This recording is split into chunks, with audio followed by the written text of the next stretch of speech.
Hello student, स्वागत है आपका मेरे YouTube channel GK special by SV sir पे। इंडियन पॉलिटी देखिएगा, मैं एक अलग से प्लेलिस्ट क्रिएट किया हूँ इंडियन पॉलिटी करके। तो उस इंडियन पॉलिटी पे भारतीय राज व्यवस्था के बारे में मैं लगातार वीडियो अपलोड करते रहता हूँ कुछ इंटरवल पे, ताकि आप देखते रहें। तो इंडियन पॉलिटी में आज हम लोग चर्चा करेंगे पार्लियामेंट के बारे में, और फिर लोकसभा और राज्यसभा में क्या डिफरेंसेस है, कौन ज्यादा पावरफुल है, कम पावरफुल कौन है, तो इस सब के बारे में डिस्कस करेंगे। तो वीडियो डिस्कस करने के पहले मैं आपसे रिक्वेस्ट करता हूं कि आप चैनल पे नए हैं तो इसको सब्सक्राइब कर लीजिए, और जो बेल आइकॉन है उस पर प्रेस करके ऑल नोटिफिकेशन को ऑन कर लीजिए, ताकि जो भी मैं वीडियो लगातार बना रहा हूं उसकी सूचना आपको मिलती रहे। तो चलिए इसमें शुरू करते हैं। इंडियन पॉलिटी #4, ये चौथा वीडियो है। पार्लियामेंट, लोकसभा और राज्यसभा के बारे में हमको समझेंगे। तो देखिए, सबसे पहले सुनते होंगे पार्लियामेंट, संसद। तो इसका उल्लेख है आर्टिकल 79, जो इंडियन कॉन्स्टिट्यूशन का आर्टिकल है 79, उसमें है। तो पार्लियामेंट किसको बोलते हैं? लॉ मेकिंग डेमोक्रेटिक इंस्टीट्यूशन, जो कानून बनाने के लिए जो लोकतांत्रिक संस्था है उसी को बोलते हैं संसद। जिस कानून से देश चलता है, या जो कानून के बहुत विशाल संग्रह जिसको हम संविधान बोलते हैं, तो उसमें परिवर्तन भी ये संसद करता है, मतलब संविधान में संशोधन भी करता है। तो ये लॉ मेकिंग डेमोक्रेटिक इंस्टीट्यूशन है, विच कंसिस्ट ऑफ आर्टिकल 79 में कहा गया है। उसमें शामिल होते हैं प्रेसिडेंट, मतलब president is the part of parliament, and Lok Sabha, और फिर राज्यसभा, और फिर उसके मेंबर को बोलते हैं मेंबर ऑफ पार्लियामेंट। तो इस तरह से संसद के बारे में इतना जानना चाहिए कि संसद का आर्टिकल कौन सा है, संसद किसको बोलते हैं, और संसद किससे किससे मिलकर के बनता है, इससे क्वेश्चन रहता है। तो अब हम लोग कंपेयर करेंगे। लोकसभा जो है, एक इंडिया का जो पार्लियामेंट है वो देखिए बाई कैमरल है, उसके दो सदन है, एक है लोकसभा और दूसरा है राज्यसभा। तो इसी को हम लोग इसमें डिस्कस करेंगे, लोकसभा और राज्यसभा में क्या डिफरेंसेस है। तो लोकसभा जो है उसका देखिएगा आर्टिकल 81 में उल्लेख है कि एक हाउस ऑफ पीपुल होगा, मतलब कि जनता का रिप्रेजेंटेशन जिसमें होगा। तो इसका उल्लेख है आर्टिकल 81। ये सब आर्टिकल बहुत इंपॉर्टेंट है, इससे क्वेश्चन रहते हैं। और इसको बोलते हैं लोअर हाउस, ये निम्न सदन है, मतलब कि जो बाई कैमरल है उसमें लोअर हाउस है, क्योंकि ये हाउस ऑफ द पीपुल, मतलब कि इसमें जनता के प्रतिनिधि होते हैं, या इसको प्रथम सदन भी बोलते हैं। जनता के प्रतिनिधित्व होने के कारण इसको प्रथम सदन भी कहा जाता है।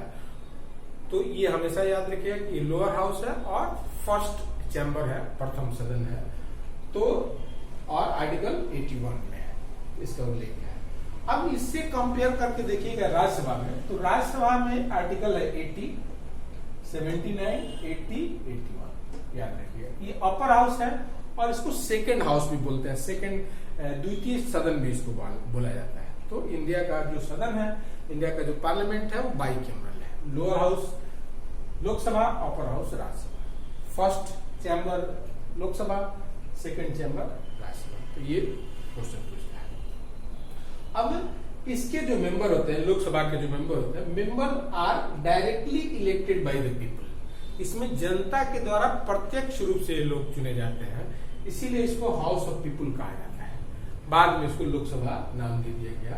तो डायरेक्टली इलेक्ट होते हैं जनता के द्वारा, और एडल्ट फ्रेंचाइज, व्यस्क मताधिकार सुने होंगे, तो व्यस्क मताधिकार के आधार पर इसमें चुने जाते हैं।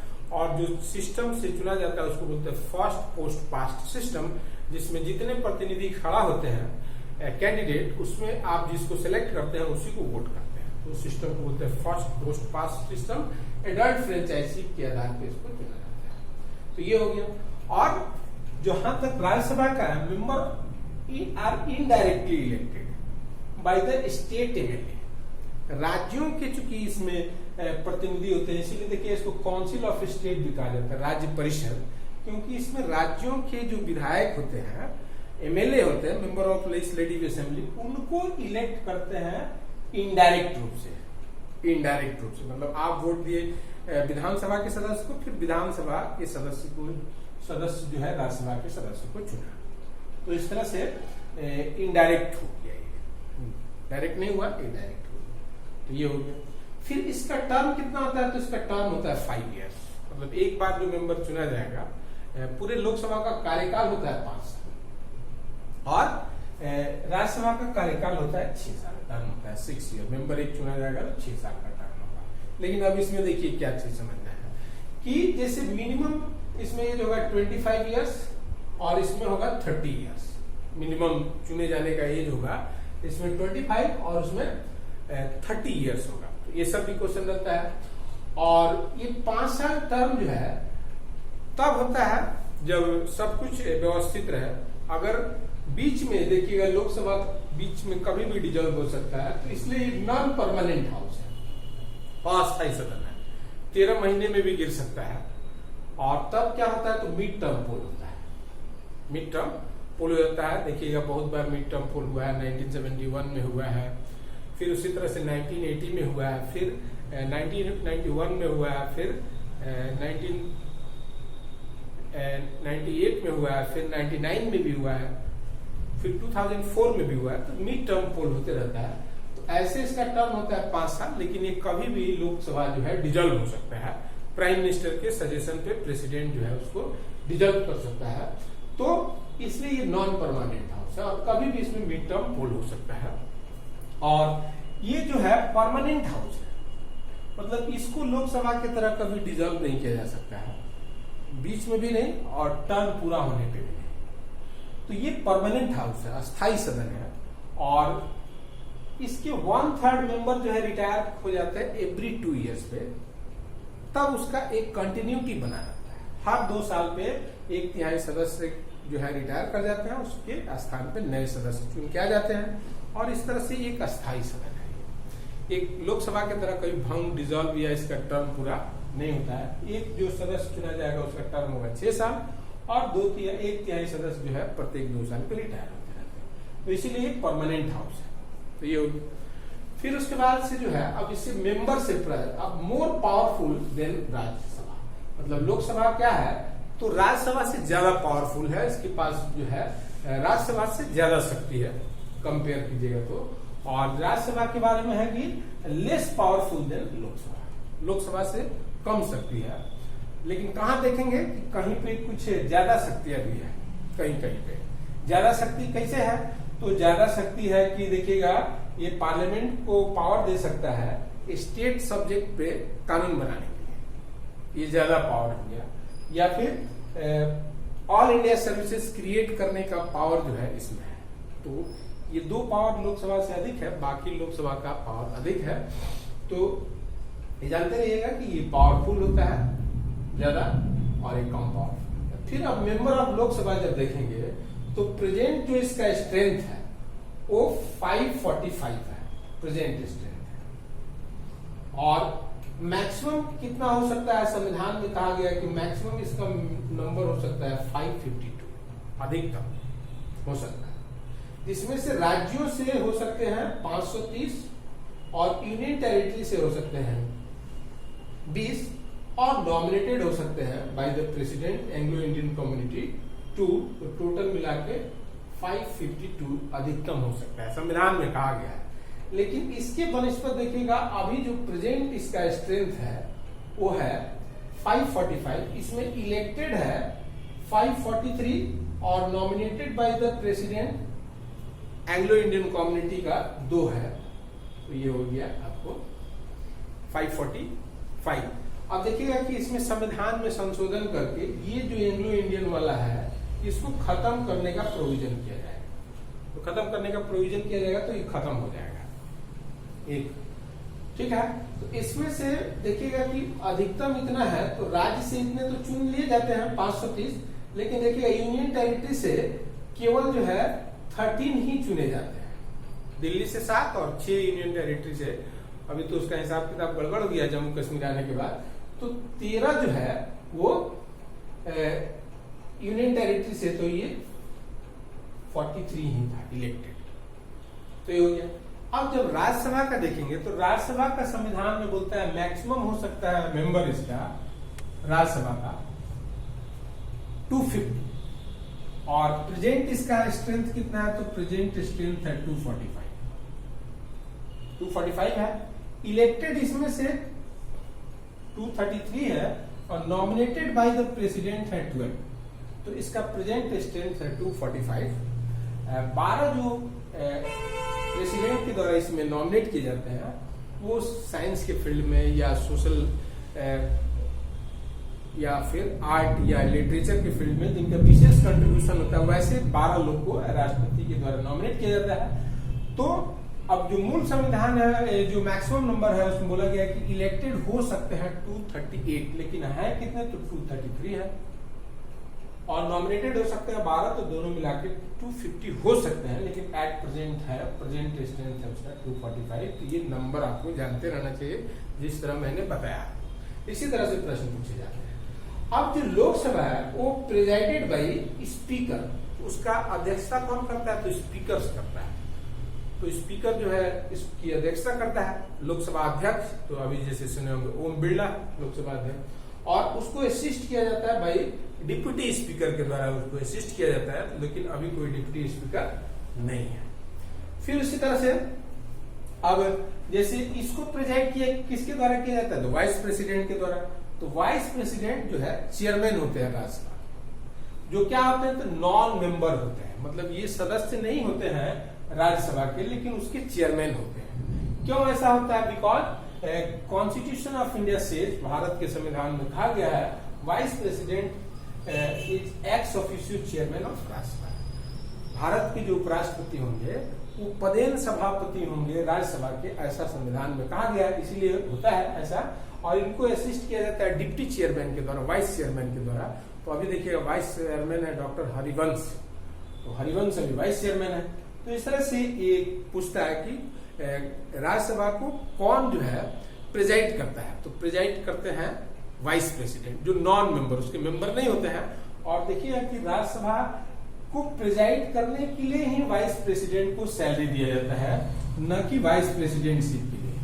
कि जो वाइस प्रेसिडेंट को सैलरी मिलता है वो चेयरमैन ऑफ राज्यसभा के लिए मिलता है, न कि वाइस प्रेसिडेंटशिप के लिए मिलता है। तो ये जानते हैं, इससे भी क्वेश्चन रहता है। फिर देखिएगा कि पावर तो इसके पास ज्यादा है, तो मनी बिल जो होता है, जिसमें टैक्स या धन से संबंधित या जो बजट वगैरह होता है या टैक्स से संबंधित जो बिल होता है उसको बोलते हैं मनी बिल। तो money bill can be only be introduced in Lok Sabha. धन विधेयक को केवल लोकसभा में ही इंट्रोड्यूस किया जा सकता है, मतलब एक तरह से लोकसभा का देखिए मोनोपोली होता है मनी बिल पे। तो इसमें राज्यसभा को बहुत नॉमिनल पावर होता है, तो बहुत नॉमिनल पावर होता है। तो देखिएगा यहाँ पे लिखा हुआ है कि the Rajya Sabha does not exercise much power over money bill. Money bill में उसको बहुत कम शक्तियां प्राप्त है, तो इसलिए देखिएगा कि लोकसभा की शक्तियां ज्यादा है। हालांकि संविधान में जो संशोधन करने वाला विधेयक होता है, कॉन्स्टिट्यूशनल अमेंडमेंट बिल, उसमें दोनों को इक्वल पावर होता है।